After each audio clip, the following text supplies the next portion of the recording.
Hello viewers, genuine আইটিতে আপনাদের সবাইকে স্বাগত।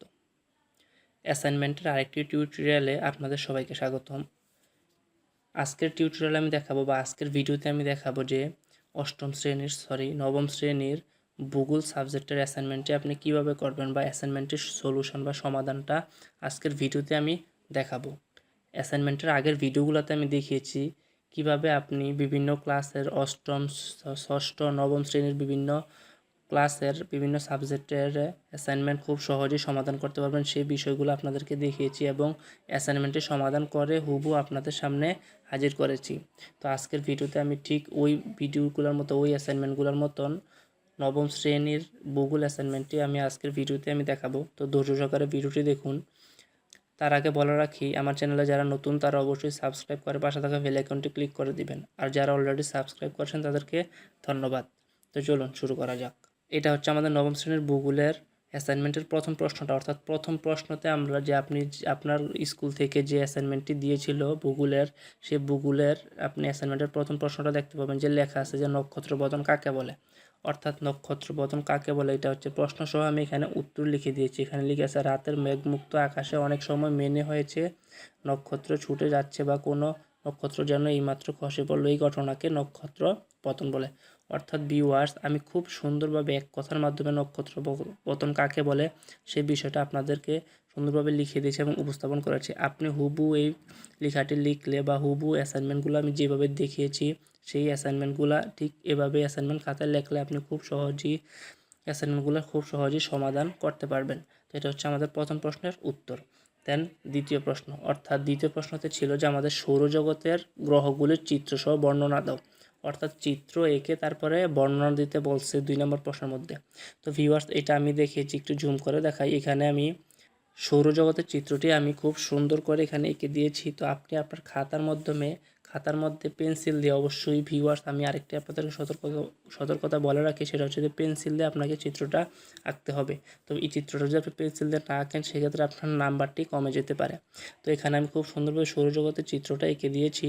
তো আমি এবং নিচে লিখে দিয়েছি চিত্রটা অবশ্যই দিবেন, অর্থাৎ চিত্রটি আপনাকে মাস্ট বি আঁকতেই হবে। কিন্তু প্রশ্নতে বলে দিয়েছে চিত্রসহ গ্রহগুলোর বর্ণনা দাও, অর্থাৎ এখানে বিভিন্ন গ্রহের বর্ণনাগুলো দিতে বলেছে। তো এটা হচ্ছে ভিউয়ার্স আমাদের চিত্র। তো চিত্রের পরে আপনি পরের পেজে চলে যায়, এখানে একটু জুম করে নিই। তারপরে এখানে বুধ বা মার্কিউরি, অর্থাৎ বুধ হচ্ছে বাংলার, মার্কিউরি হচ্ছে ইংলিশ নাম। তো বুধ বা মার্কিউরির এখানে বর্ণনা দেওয়া হয়েছে খুব সুন্দরভাবে। 2 নম্বরটা এখানে শুক্র বা ভিনাসের বর্ণনা দেওয়া হয়েছে। 3 নম্বরে পৃথিবী, অর্থাৎ আমরা যেখানে বাস করি পৃথিবীর বর্ণনা খুব সহজেই এখানে দেওয়া হয়েছে। তো আমাদের 3টা বর্ণনা এখানে গেল। দেন 4 নম্বরটা হচ্ছে মঙ্গল বা মার্স, অর্থাৎ মঙ্গল গ্রহের বর্ণনা এখানে খুব সুন্দরভাবে আমি লিখে দিয়েছি 2 লাইনের মধ্যে, 3 লাইনের মধ্যে। তো আপনি খুব সহজেই এখান থেকে অ্যাসাইনমেন্টের সমাধান নিতে পারেন। তারপরে আমাদের বৃহস্পতি বা জুপিটার, অর্থাৎ বৃহস্পতির বর্ণনা আমি খুব সহজেই এখানে স্টেপ বাই স্টেপ সবগুলো আমি দেখিয়েছি, অর্থাৎ 5টা বা 6টা যে কয়টা গ্রহ আছে সবগুলো গ্রহের খুব সুন্দরভাবে আমি উপস্থাপনা করেছি সমাধানটি। তো ভিউয়ার্স, আপনি যদি ভিডিওটি দেখে থাকেন তাহলে অবশ্যই ভিডিওটি স্ক্রিনশট মেরে রাখবেন, অথবা ভিডিওটি পজ করে আপনি খুব সহজেই অ্যাসাইনমেন্টটি সমাধান করতে পারেন। তো ভিউয়ার্স, আমাদের এই গেল 2টা প্রশ্ন। তো 2টা প্রশ্নের পর আমি 3য় প্রশ্নতে চলে যাই। তো ভিউয়ার্স, আমাদের আরেকটু বাকি আছে। আমরা জানি যে গ্রহ 8টা, তো আমাদের 6টা বাকি, 6টা গেছে। দেন আরও 2টা আছে। এখানে আছে যে ইউরেনাস, অর্থাৎ ইউরেনাস সৌরজগতের 7ম গ্রহ, অর্থাৎ ইউরেনাস গ্রহের বর্ণনাটা বা ব্যাখ্যাটা আমি খুব সুন্দরভাবে এখানে দিয়েছি। দেন সবার শেষ নেপচুন, অর্থাৎ নেপচুন সৌরজগতের সবচেয়ে বা 8ম সবচেয়ে বড় গ্রহ হচ্ছে নেপচুন। তো আমি নেপচুন গ্রহের বর্ণনাটাও এখানে খুব সহজেই দিয়ে দিয়েছি। তো ভিউয়ার্স, আমি একটি কথা বলে রাখি, অনেকেই প্লুটো নামে একটি গ্রহ জানেন, কিন্তু এটা আসলে গ্রহ না। কারণ প্লুটোকে আগে গ্রহ ধরা হতো বলে এখন আর ধরা হয় না। কারণ আমরা জানি গ্রহের নির্দিষ্ট একটি কক্ষপথ থাকে, অর্থাৎ ঢোকার জন্য, কিন্তু প্লুটোর কোনো ঢোকার কক্ষপথ নেই। এই জন্য এটা আমরা এখন বিজ্ঞানীরা এটাকে প্লুটোকে গ্রহ হিসাবে গণনা করেন না। তো ভিউয়ার্স, এটা হচ্ছে আমাদের 2 নম্বর প্রশ্নের সমাধান। তো আমি খুব সুন্দরভাবে চিত্রসহ বিভিন্ন ইউরেনাস বা বিভিন্ন সবগুলো গ্রহগুলোর বর্ণনা আমি খুব সুন্দরভাবে এই ছবিগুলোতে বা এই ভিডিওগুলোতে দেখিয়েছি। দেন আমরা পরের প্রশ্নে চলে যাই।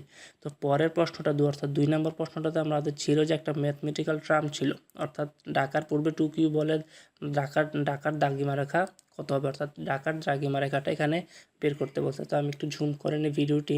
তো ভিউয়ার্স, আপনি ভিডিওটি অবশ্যই স্ক্রিনশট অথবা পজ করে ভিডিওটি লেখাটি লিখতে পারবেন। তো এখানে আমি খুব সুন্দরভাবে ম্যাথমেটিক্যাল সমাধানটা করে দিয়েছি। ঢাকা এবং টোকিও সময়ের ব্যবধান 3 ঘন্টা 17 মিনিট 16 সেকেন্ড, অর্থাৎ এটা আমাদের দেওয়া হয়েছিল। তো আমি ওই প্রশ্নের আলোকে এখানে আমি খুব সুন্দরভাবে অঙ্কটা বা ভূগোলের ম্যাথমেটিক্যাল টার্মটা এখানে খুব সুন্দরভাবে আমি এখানে উপস্থাপনা করেছি। তো ভিউয়ার্স, ভূগোলের 2টা প্রশ্ন যে 2টা প্রশ্ন দিয়েছিল, এই 2টা প্রশ্ন খুব সুন্দরভাবে আমি সমাধানটা আজকের ভিডিওতে আমি দেখিয়েছি।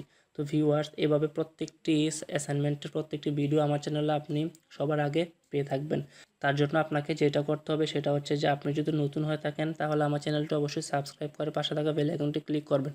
তাহলে আপনার কাছে যখন আমি কোনো অ্যাসাইনমেন্টের ভিডিও দিব যেটা আপনার হয়তো বা প্রয়োজন, সেটা আপনার কাছে নোটিফিকেশন চলে যাবে, দেন সবার আগে আপনি ভিডিওটি দেখতে পারবেন। তো ভিউয়ার্স, আমার ভিডিওটি যদি ভালো লাগে অবশ্যই লাইক দিবেন, কমেন্টে আপনার মতামত জানাবেন এবং আমাদের চ্যানেল যদি নতুন হয়ে থাকেন অবশ্যই সাবস্ক্রাইব করে পাশে থাকা বেল আইকনটি ক্লিক করে দিবেন। তো ভিউয়ার্স, আমি আরেকটু কথা বলে রাখি, এরকম কোনো ভিডিও যদি বা অ্যাসাইনমেন্ট যদি আমার চ্যানেলে না থাকে যেটা আপনার প্রয়োজন, তো সেটা আপনি না পান তাহলে আমাকে কমেন্ট বক্সে এখনই জানান, তাহলে আমি পরবর্তী ভিডিওতে আপনার এই অ্যাসাইনমেন্টের সমাধান নিয়ে আসার চেষ্টা করব। ধন্যবাদ।